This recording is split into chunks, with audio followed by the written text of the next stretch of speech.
안녕하세요. 참았던 이야기들입니다. 구독과 좋아요 부탁드려요. 여러분, 오늘 여러분께 들려드릴 이야기는 특별한 용기에 관한 것입니다. 매일 아침 거울을 보며 괜찮다고 속이던 한 여성이 결국 자신과 아이들을 위해 새로운 선택을 하게 되는 이야기죠. 이 이야기의 주인공은 우리 주변 어디에나 있을 법한 평범한 여성입니다. 하지만 그녀가 겪은 일들과 내린 결정은 결코 평범하지 않았습니다. 새벽 5시 반 알람이 울리기 전에 이미 눈을 뜹니다. 습관이 되어버린 시간이었죠. 조용히 이불을 걷어내고 부엌으로 향합니다. 커피포트에 물을 넣고 가스레인지에 올려놓는 것부터 하루가 시작됩니다. 아직 잠들어 있는 가족들을 깨우지 않으려고 모든 움직임을 최대한 조심스럽게 합니다. 오늘은 어떤 하루가 될까? 매일 아침 스스로에게 묻는 질문입니다. 남편의 기분에 따라 그날의 분위기가 완전히 달라지거든요. 어젯밤 늦게 들어와서 소파에서 잠든 남편을 살짝 쳐다봅니다. 다행히 깊게 잠들어 있네요. 술 냄새가 아직도 진동합니다. 아이들을 깨우기 전에 먼저 세탁기를 돌립니다. 어젯밤에 술을 쏟은 남편의 셔츠도 함께 넣어요. 새 셔츠를 사달라고 하면 또 돈 없다고 소리를 지를 테니까요. 다림질까지 완벽하게 해놔야 아침에 짜증내지 않습니다. 첫째가 7살, 둘째가 5살입니다. 아이들을 부드럽게 깨우고 씻겨서 옷을 입혀줍니다. 첫째는 이제 제법 혼자서도 하지만 여전히 엄마의 도움이 필요해요. 둘째는 아직 응석바지라서 모든 걸 해달라고 합니다. 엄마, 오늘 아빠 화났어? 이런 질문을 하는 7살 아이를 보면 마음이 아파요. 아이가 눈치를 보며 살고 있다는 증거니까요. 괜찮아, 조용히 밥 먹자. 아침 식사 준비를 하는 동안 계속 시계를 확인합니다. 남편이 일어나기 전에 모든 준비를 끝내야 해요. 그래야 아침부터 짜증내지 않거든요. 김치찌개에 두부를 넣고 계란 후라이도 만들어 놓습니다. 밑반찬도 4-5가지는 상에 올려야 만족합니다. 8시가 되자 남편이 일어납니다. 머리가 산발이고 눈이 충혈되어 있어요. 숙취가 심한 모양입니다. 화장실에서 나와서는 세면대에서 물을 한 바가지씩 끼얹어댑니다. 물소리가 시끄러워서 아이들이 놀라 쳐다보네요. 밥은? 이미 다 차려져 있는데도 그런 식으로 말해요. 감사하다는 말은 한 번도 들어본 적이 없습니다. 여기 있어요. 숟가락을 들더니 한 숟갈 떠서 맛을 봅니다. 그리고는 인상을 찌푸려요. 짜다. 김치가 왜 이렇게 짜? 아, 미안해요. 다음에는 덜 짜게 할게요. 사실 어제 만든 김치찌개와 똑같은 간인데 그때는 싱겁다고 했어요. 하지만 그런 말은 할 수 없습니다. 아이들이 조용히 밥을 먹고 있어요. 아빠 눈치를 보면서 숨도 크게 쉬지 못하고 있는 모습이 안쓰럽습니다. 가끔 서로 눈을 마주치면서 무언의 대화를 나누기도 해요. 조용히 하자는 의미의 눈빛이죠. 남편이 밥을 다 먹고 일어나면서 말합니다. 오늘 늦을 수도 있어. 회식이 있대. 언제나 그런 식이에요. 미리 말해주는 법이 없습니다. 그냥 통보할 뿐이죠. 알겠어요. 조심해서 다녀오세요. 사실 속으로는 다행이라는 생각이 들어요. 늦게 오면 아이들이 먼저 잠들 테니까 소란스럽지 않게 하루를 마무리할 수 있거든요. 남편이 나간 후에야 비로소 마음이 놓입니다. 아이들도 표정이 밝아져요. 엄마, 우리 오늘 뭐 하고 놀까? 아빠가 없을 때만 이런 질문을 해요. 유치원 다녀와서 생각해보자. 이럴 때가 가장 행복한 순간이에요. 아이들과 편하게 대화할 수 있는 시간이니까요. 첫째를 학교에 보내고 둘째를 유치원에 데려다 줍니다. 그리고 나서 직장으로 향해요. 버스 안에서 창밖을 보며 생각에 잠깁니다. 다른 사람들은 어떻게 살까? 나처럼 매일 눈치 보며 사는 걸까? 직장에서는 최대한 밝게 지내려고 노력합니다. 동료들이 가정 얘기를 할 때면 그냥 웃기만 해요. 우리 남편이 어제 설거지를 해줬어라는 말을 들으면 부럽기도 하고 신기하기도 합니다. 우리 집에서는 상상도 못할 일이거든요. 오늘 회식 어때? 미안해, 아이들 때문에 일찍 가야 해. 정말로는 가고 싶어요. 사람들과 편하게 대화하고 웃고 싶습니다. 하지만 늦게 들어가면 남편이 화를 낼 테니까 감히 엄두를 못 냅니다. 오후 5시가 되면 퇴근 준비를 합니다. 다른 사람들보다 일찍 나가는 게 미안해서 항상 일을 더 열심히 하려고 노력해요. 그래야 눈치 받지 않고 퇴근할 수 있거든요. 아이들을 데리러 가는 길에 마트에 들립니다. 저녁 반찬거리를 사야 해요. 냉장고에 있는 재료들을 머릿속으로 계산해 보면서 뭘 만들지 고민합니다. 돈도 아끼고 남편 입맛에도 맞는 요리를 찾는 건 쉽지 않아요. 마트에서 만난 아주머니가 말을 겁니다. 요즘 어떻게 지내세요? 얼굴이 좀 안 좋아 보여요. 거울을 보지 않아도 알 수 있어요. 화장을 해도 가려지지 않는 피로감이 얼굴에 그대로 드러나니까요. 괜찮아요. 그냥 좀 바빠서요. 정말로는 괜찮지 않아요. 매일 힘들어요라고 말하고 싶지만 그럴 수는 없죠. 집에 와서 아이들에게 간식을 주고 저녁 준비를 시작합니다. 오늘은 제육볶음을 만들기로 했어요. 고기를 양념에 재우고 야채를 썰면서 생각합니다. 남편이 맵다고 할까? 아니면 싱겁다고 할까? 아이들이 거실에서 장난감을 가지고 놀고 있어요. 가끔씩 들려오는 웃음소리가 이 집에서 들을 수 있는 가장 아름다운 소리입니다. 하지만 시간이 지나면서 점점 조용해져요. 아빠가 오는 시간이 가까워지면 자연스럽게 목소리를 낮추게 되거든요. 6시, 7시, 8시. 시간이 지날수록 불안해집니다. 회식이라고 했으니까 10시쯤에는 들어올 텐데 그때쯤이면 얼마나 취해 있을까요? 요즘 들어서는 술 마시고 오는 날이 더 많아졌어요. 아이들을 씻기고 잠자리에 눕혀줍니다. 엄마 아빠는 언제 와? 곧 올 거야. 우리 먼저 자자. 사실 안 왔으면 좋겠다는 생각도 들어요. 그럼 아이들이 평화롭게 잠들 수 있을 테니까요. 10시가 넘어서 현관문이 열리는 소리가 들립니다. 발걸음이 비틀거리는 걸 보니 많이 마신 모양이에요. 거실에서 기다리고 있으면 왜 안 자고 기다리고 있냐고 할 테고 방에 들어가 있으면 나왔는데 왜 인사도 안 하냐고 할 거예요. 어떻게 해도 맞는 답이 없습니다. 결국 거실에서 기다리기로 했어요. 어서 와요. 피곤하시죠? 하지만 남편의 표정을 보니 오늘은 기분이 좋지 않은 모양이에요. 밥은 어디 있어? 이미 상 위에 준비해뒀는데도 그런 식으로 말해요. 여기 있어요. 데워서 가져다 드릴게요. 전자레인지에 돌리면서 손이 떨립니다. 오늘은 왜 이렇게 불안할까요? 별일 없이 밥만 먹고 자면 좋을 텐데 요즘은 그런 날이 거의 없어요. 음식을 데워서 상에 올려놓자 남편이 한 입 먹어봅니다. 그리고는 젓가락을 탁 내려놓아요. 이게 뭐야? 고기가 이렇게 질겨? 미안해요. 다시 만들어 드릴까요? 하지만 이미 화가 난 상태라서 뭘 해도 소용없을 것 같아요. 다시 만들어? 몇 시인데 지금? 정말 답답하네. 그럼 다른 걸로 드시겠어요? 라면이라도 끓여 드릴까요? 라면? 내가 라면 먹으러 집에 왔나? 제대로 된 밥 한 끼 못 해주면서 라면이라고. 쉿, 아이들 자고 있어요. 손짓으로 조용히 하라고 신호를 보냅니다. 하지만 술에 취한 남편에게는 그런 배려가 통하지 않아요. 아이들이 뭐가 중요해? 나는 하루 종일 일하고 왔는데 밥 한 끼 제대로 못 먹어? 엄마 무슨 소리야? 잠옷 차림으로 눈을 비비면서 나오는 아이를 보니 마음이 아파요.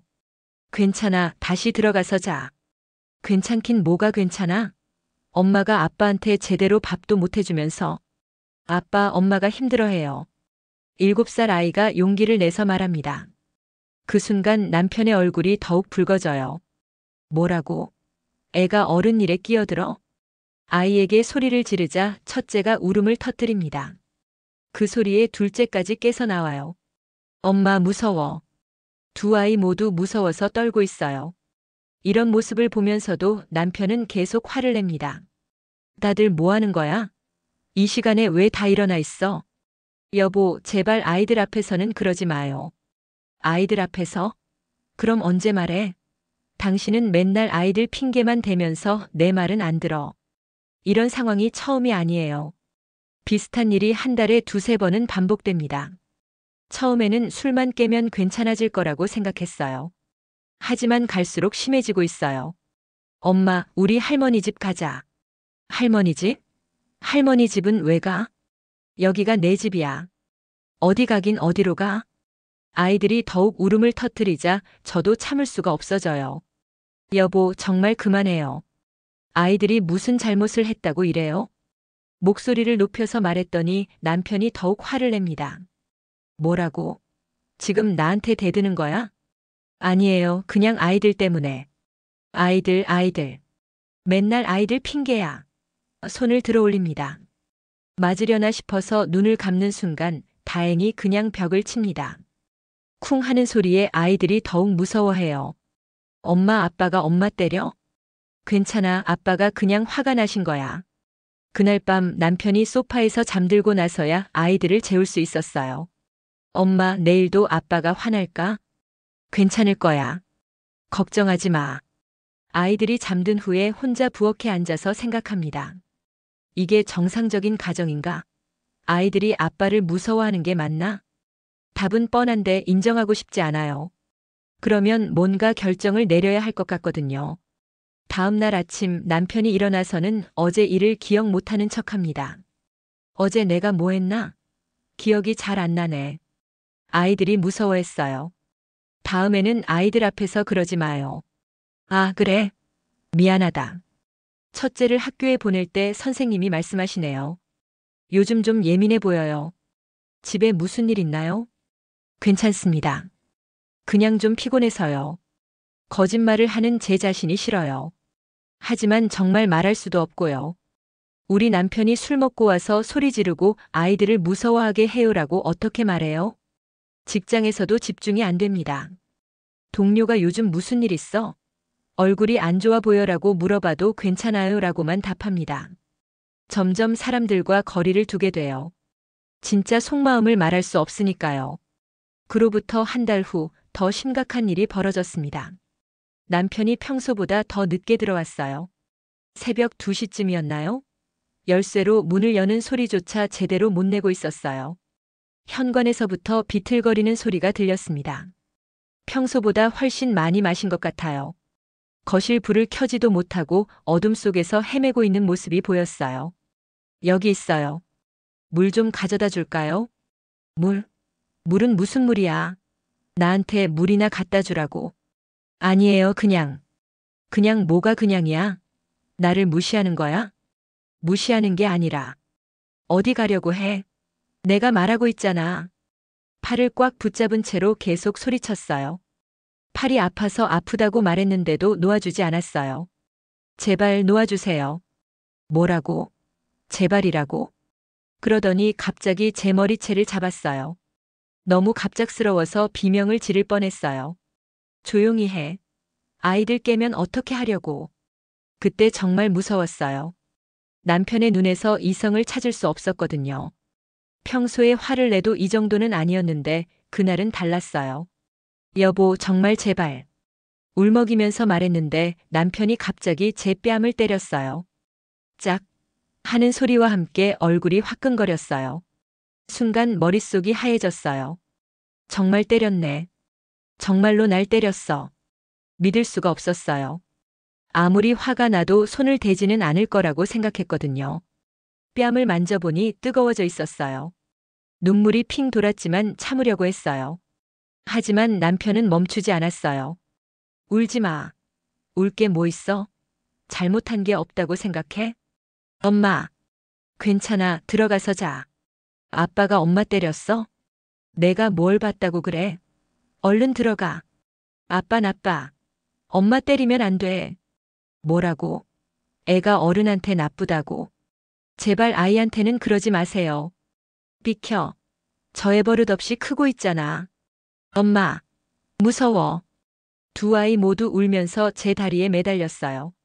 이 모습을 보고도 남편은 화를 멈추지 않았어요. 다들 뭐 하는 거야? 이 새벽에 왜 다 일어나 있어? 아빠 엄마한테 미안하다고 해. 미안하다고? 내가 왜 미안해? 아이들이 더욱 무서워서 울면서 제 뒤로 숨었어요.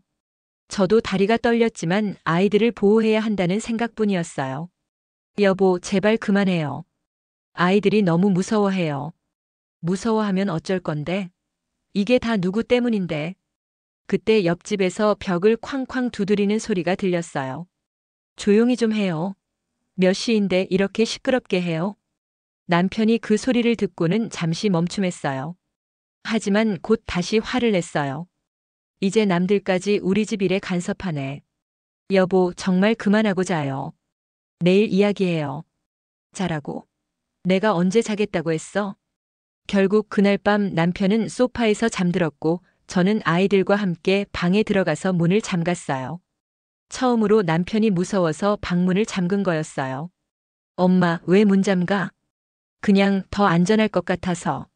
하지만 아이들도 다 알고 있었어요. 아빠가 무서워서 문을 잠갔다는 걸요. 그날 밤 한잠도 못 잤어요. 뺨이 계속 아팠고 남편이 또 화를 내며 들어올까봐 무서웠어요. 아이들은 제 양쪽에 붙어서 잤는데 자다가도 가끔씩 놀라서 깨곤 했어요. 다음 날 아침 거울을 보니 뺨에 손자국이 그대로 남아 있었어요. 화장으로 가려보려고 했지만 완전히 가려지지 않았어요. 첫째가 제 얼굴을 보고는 조용히 물었어요. 엄마 아파? 괜찮아. 금방 나을 거야.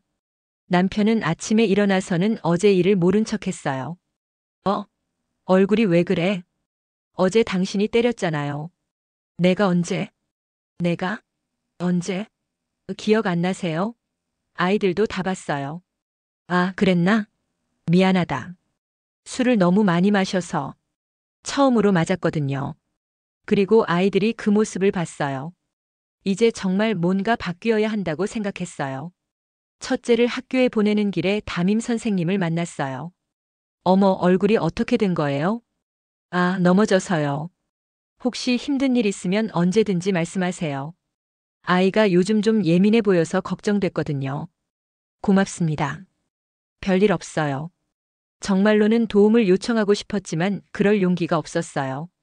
직장에서도 동료들이 제 얼굴을 신경 쓰는 게 보였어요. 어떻게 다친 거야? 문에 부딪혔어. 점심시간에 화장실에서 거울을 보니 눈물이 났어요.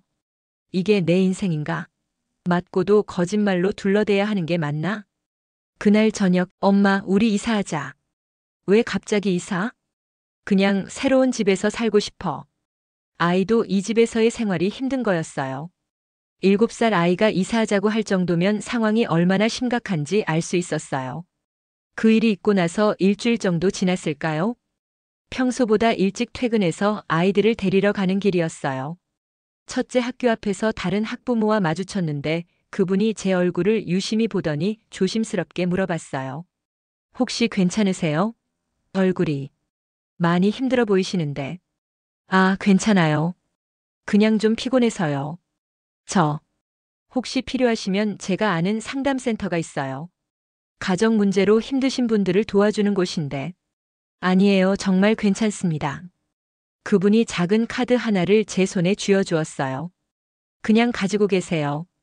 언젠가 안녕하세요. 필요할 때가 있을지 모르니까. 참았던 이야기들입니다. 집에 와서 그 카드를 봤어요. 시 건강과 정지원센터라고 적혀 있었어요. 뒷면에는 상담 전화번호와 가정폭력 피해자 지원 같은 글자들이 있었어요. 처음에는 그냥 버리려고 했어요. 우리 집은 가정폭력까지는 아니야라고 생각했거든요. 하지만 뺨에 남은 상처를 만지면서 생각을 바꿨어요. 이것도 가정폭력이지. 카드를 서랍 깊숙이 넣어뒀어요. 남편이 볼까봐 무서워서요. 하지만 가끔씩 그 카드가 생각났어요. 특히 남편이 또 화를 내거나 위협적인 행동을 할 때마다요. 며칠 후 남편이 또 늦게 들어왔어요. 이번에는 더 취해 있었어요. 현관에서부터 중얼거리면서 들어오더니 갑자기 화를 내기 시작했어요.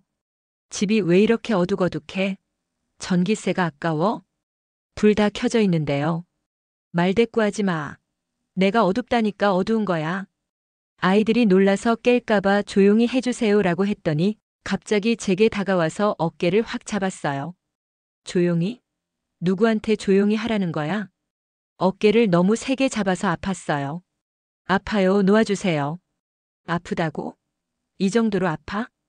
다행히 그날은 때리지는 않았어요. 하지만 어깨가 너무 아파서 며칠 동안 고생했어요.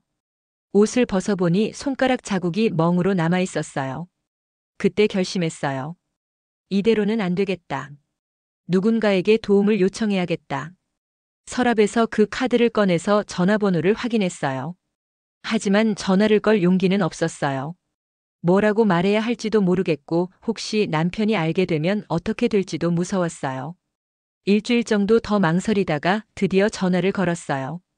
직장 점심시간에 조용한 곳을 찾아서 조심스럽게 전화를 돌렸어요. 안녕하세요. 건강가정지원센터입니다. 저 상담을 받고 싶은데요. 네, 어떤 상담을 원하시나요? 가정 문제로요. 직접 오셔서 상담받으실 수 있고 전화로도 가능합니다. 어떻게 하시겠어요? 전화로 할 수 있나요? 직접 가기는 좀. 물론입니다. 편하게 말씀하세요. 처음에는 말이 잘 안 나왔어요. 뭐부터 말해야 할지 모르겠더라고요. 상담사가 차근차근 물어보면서 도와줬어요. 남편이 술을 마시고 화를 내요. 그리고 가끔씩 때려요. 많이 힘드셨을 텐데 용기 내서 전화 주셔서 고맙습니다. 언제부터 그런 일이 있었나요? 상담사와 30분 정도 이야기했어요. 제가 겪고 있는 일들이 명백한 가정폭력이라는 걸, 그리고 제가 잘못한 게 아니라는 걸 처음으로 확실히 들었어요. 지금 가장 걱정되는 건 뭐예요? 아이들이요. 아이들이 그런 모습을 보는 게 너무 걱정돼요. 맞습니다. 아이들에게도 좋지 않은 영향을 줄 수 있어요. 혹시 안전한 곳에 잠시 피할 수 있는 곳이 있나요? 친정이 있긴 한데 부모님께 걱정 끼치기 싫어서요. 가족의 도움을 받는 것도 중요해요. 혼자 해결하려고 하지 마세요. 상담을 마치고 나니 마음이 좀 가벼워졌어요. 혼자 끙끙 앓고 있었는데 누군가와 이야기하니까 좋았어요. 그리고 제가 혼자가 아니라는 걸 알 수 있었어요. 상담사가 말했어요. 언제든지 다시 전화하세요. 그리고 위험하다고 생각되면 즉시 112에 신고하시고요. 112요? 네, 가정폭력도 범죄예요. 경찰이 도와줄 수 있어요. 그전까지는 가정일로 경찰을 부르는 건 너무 큰일이라고 생각했어요. 하지만 상담사 말을 들으니 그게 아니었어요. 제가 보호받을 권리가 있다는 걸 처음 알았어요. 상담을 받고 나서 며칠 후 또 다른 사건이 일어났어요. 이번에는 정말 선을 넘었다고 생각했어요. 그날도 남편이 술에 취해서 들어왔는데 평소보다 더 기분이 나빠 보였어요. 회사에서 무슨 일이 있었나 싶었지만 물어볼 수도 없는 분위기였어요. 밥은? 여기 있어요. 맛없어. 뭔 맛이 이래? 다시 만들어 드릴까요? 다시 만들어? 귀찮게 시리. 왜 한 번에 제대로 못해? 죄송해요. 죄송하다고만 하면 뭐해? 맨날 죄송하다 미안하다만 하고. 아이들이 깰까봐 조용히 하자고 했더니 더욱 화를 냈어요. 또 아이들 얘기야? 맨날 아이들. 그러더니 갑자기 일어나서 부엌 쪽으로 갔어요. 무엇을 하려는 건지 따라갔는데 칼을 꺼내고 있었어요. 뭐 하려는 거예요? 뭐 하긴 뭐 해. 이걸로 너를. 제발 그러지 마세요. 칼은 내려놓아요. 칼을 내려놓으라고. 누가 누구한테 명령해? 그때 정말 죽을 수도 있겠다는 생각이 들었어요. 남편이 정말로 저를 해칠 수도 있겠다는 공포감이 몰려왔어요. 엄마, 아빠 뭐 해? 남편이 아이를 보고 잠시 멈칫했어요. 하지만 칼은 여전히 들고 있었어요. 들어가. 어른 일에 끼어들지 마. 싫어. 엄마한테 그러지 마. 그 모습을 본 남편이 더욱 화를 냈어요. 이해가 정말. 그때 저도 모르게 소리쳤어요. 112. 112 신고할 거예요. 뭐라고? 112? 네. 경찰 부를 거예요. 더 이상 못 참겠어요. 아이를 보호해야 한다는 생각, 더 이상 이렇게 살 수는 없다는 생각이 저를 용감하게 만든 것 같아요. 남편이 칼을 휘두르는 신용을 했지만 112 신고한다는 말에 주춤했어요. 신고하면 뭐가 달라져? 달라질 거예요. 당신이 저한테 이럴 권리 없어요. 권리 없다고? 내가 누군데? 아빠. 엄마한테 그러면 안 돼. 두 아이가 모두 우는 모습을 보고 남편도 조금씩 정신을 차리는 것 같았어요. 칼을 싱크대에 내려놓고 거실로 나갔어요. 저는 아이들을 안고 방으로 들어갔어요. 그리고 문을 잠그고 휴대폰을 꺼냈어요. 정말로 112에 신고할 생각이었어요. 엄마, 정말 경찰 아저씨와? 응, 와야 할 것 같아. 하지만 막상 번호를 누르려니 손가락이 떨렸어요. 정말 신고해도 될까? 남편이 잡혀가면 어떻게 되지? 여러 가지 생각이 머릿속을 스쳐 지나갔어요. 엄마, 아빠 무서워. 아이의 말을 듣는 순간 확신이 섰어요. 이 아이들을 이렇게 무서워하게 놔둘 수는 없어. 드디어 112를 눌렀어요. 여보세요, 112입니다. 신고하고 싶어요. 남편이 저를 위협하고 있어요. 가정폭력 신고인가요? 지금 위험한 상황이신가요? 네, 칼을 들고 위협했어요. 아이들도 무서워하고 있어요. 알겠습니다. 주소 알려주시면 바로 출동하겠습니다. 주소를 알려주고 전화를 끊었어요. 정말로 경찰을 부른 거였어요. 이제 돌이킬 수 없는 길에 들어선 것 같았어요. 경찰이 오기까지는 10분 정도 걸렸어요. 그 짧은 시간이 너무 길게 느껴졌어요. 남편이 또 화를 낼까봐, 문을 부수고 들어올까봐 무서웠어요. 다행히 남편은 거실에서 조용히 있었어요. 아마 저희가 정말 신고했다는 걸 믿지 못했던 것 같아요. 초인종이 울렸을 때 아이들이 놀랐어요. 경찰 아저씨야? 그런 것 같아. 무서워하지 마. 문을 열고 나가니 경찰관 두 분이 서 계셨어요. 한 분은 남성이고 한 분은 여성이었어요. 신고하신 분이세요? 네, 제가 신고했어요. 남편이 소파에서 일어나면서 말했어요. 이거 뭔 난리예요? 부부싸움으로 경찰까지 불러요? 부부싸움이 아니라 가정폭력입니다. 여경찰관이 단호하게 말했어요. 어떤 일이 있었는지 말씀해 주세요. 저는 떨리는 목소리로 상황을 설명했어요. 칼로 위협한 일, 뺨을 때린 일, 아이들이 무서워한다는 것까지 모든 걸 말했어요. 거짓말이에요. 저는 그런 적 없어요. 그냥 부부싸움이었다고요.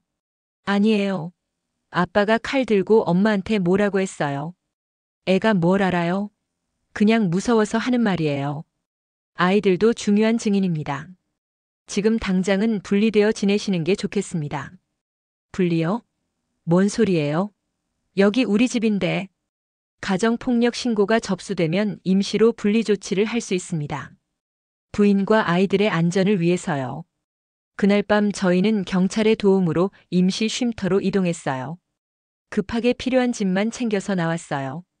남편은 계속 항의했지만 경찰이 단호하게 대응해 주었어요. 쉼터에 도착했을 때는 이미 자정이 넘어 있었어요. 아이들은 낯선 환경에 불안해했지만 그래도 아빠가 없다는 안도감이 더 컸어요. 엄마, 여기서 계속 살아? 잠시만. 괜찮은 곳 찾을 때까지만. 쉼터 상담사가 따뜻하게 맞이해 주었어요. 많이 힘드셨죠? 이제 안전해요. 천천히 앞으로 할 일을 정해 나가면 돼요. 그날 밤 처음으로 편하게 잠들었어요. 남편이 언제 들어올지 또 화를 낼지 걱정하지 않고 잘 수 있어서 좋았어요. 다음 날부터 새로운 일상이 시작됐어요. 쉼터에서 제공하는 상담 프로그램에 참여하고 법적 대응에 대해서도 배웠어요. 이혼을 생각해 보세요. 지금 상황에서는 그게 가장 좋은 선택일 수도 있어요. 처음에는 망설여졌어요. 결혼할 때는 평생 함께 살겠다고 다짐했는데 이렇게 끝내는 게 맞나 싶었거든요. 하지만 아이들을 보니 확신이 섰어요. 엄마, 여기가 좋아. 아빠한테 혼날까봐 걱정 안 해도 되잖아. 아이들이 아빠를 무서워하는 게 정상인가? 스스로에게 물어봤을 때 답은 뻔했어요. 절대 정상이 아니죠. 변호사와 상담을 받았어요. 증거가 충분해요. 아이들 진술도 있고 경찰 신고 기록도 있고요. 이혼 소송을 진행하시는 게 좋겠어요. 아이들 양육권은 어떻게 되나요? 이런 경우에는 보통 어머니가 양육권을 갖게 됩니다. 가정폭력 가해자에게 아이를 맡길 수는 없으니까요. 한 달 정도 쉼터에서 지낸 후에 전세 보증금을 마련해서 작은 아파트로 이사했어요. 남편과 살던 집보다는 훨씬 작았지만 평화로웠어요. 아이들이 새 집에서 웃는 모습을 보니 정말 잘한 결정이라는 생각이 들었어요. 엄마, 우리 집 좋다. 그래? 좋아?